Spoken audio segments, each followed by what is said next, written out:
It's Luis Sandro at FightHype.com. Here with Steve Farhood. First of all, Steve, I got to ask you about this weekend's big fight coming up. We're a few days away. Just your thoughts or breakdown of Andre Berto versus Floyd Mayweather. Well, I think it's pretty clear that the expectations for a great fight are not quite what they were when Mayweather fought Pacquiao.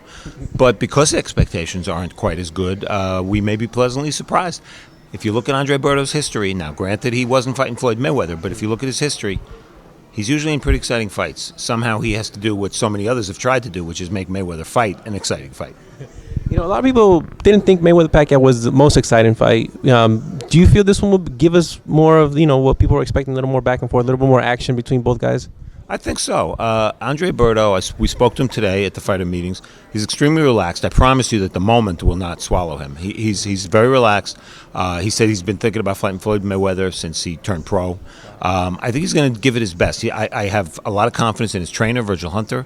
Berto is 3-3 in his last 6 fights, granted. A couple of disappointing losses, but he has had a lot of injuries and a lot of problems. He had a PED issue years ago. He had the terrible tragedy in his homeland of Haiti. He's had shoulder surgery. He's had bicep surgery. He's had a lot of problems. If he's physically healthy, he says he is. Every indication is that he is. I think he's going to give his best effort. Whether that's good enough against a fighter as great as Floyd Mayweather, that's what we're paying to see. Speaking of Floyd, what does this fight do you think means to him at this point? Is it just a cap to a great career, or does it mean anything else to Floyd? Beating Andre Berto at this point for what they say is his last fight.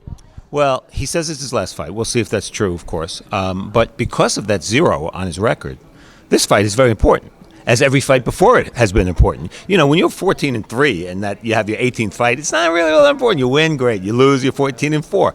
For Floyd, he's protecting, and we know how important that 0 is to him, and he's protecting it. So this fight is very important, especially if it indeed is his last fight. And we have to take him at his word, and he says he's going to retire. So until he fights again, he'll be retired. Do you think he could have achieved the level of success he's achieved now if he wasn't undefeated? Let's say he would have lost a fight along the way. Do you think he could have still reached this level of success, Steve? I think it's a large part of his appeal. I don't think the 0 at the end of his record is all that significant in terms of his overall legacy. I think he's a great fighter for more other reasons greater than the 0. The length of his reign has been unbelievable. He's been a world-ranked fighter for like 17 years. He's really only had 3 close fights in his career out of 48 fights. That's pretty amazing. So, but nonetheless, I think in boxing, unlike MMA, I think the fans are very much in love with fighters who are undefeated. There's a mystique about them, and Floyd keeps talking about that 0 and being undefeated. So I think it's a very significant factor. Maybe not in his legacy, but at least in terms of how he's perceived by the fans now. Let's say he continues fighting. He goes for Marciano's record, fights one more time. Steve, is there anybody left for him to fight? Is there an opponent out there that could still generate enough, interest for Floyd at this point, or has he kind of just gone through everybody after meeting Manny Pacquiao? Well, clearly when you're 49-0 and you've been a champion as long as he has, you've kind of cleaned out the division. There are guys for him to fight. I mean, Keith Thurman is a serious talent. If Floyd wants to reach up, to a higher weight, there are guys to fight. Personally, I don't think it would be smart for him to fight a Golovkin.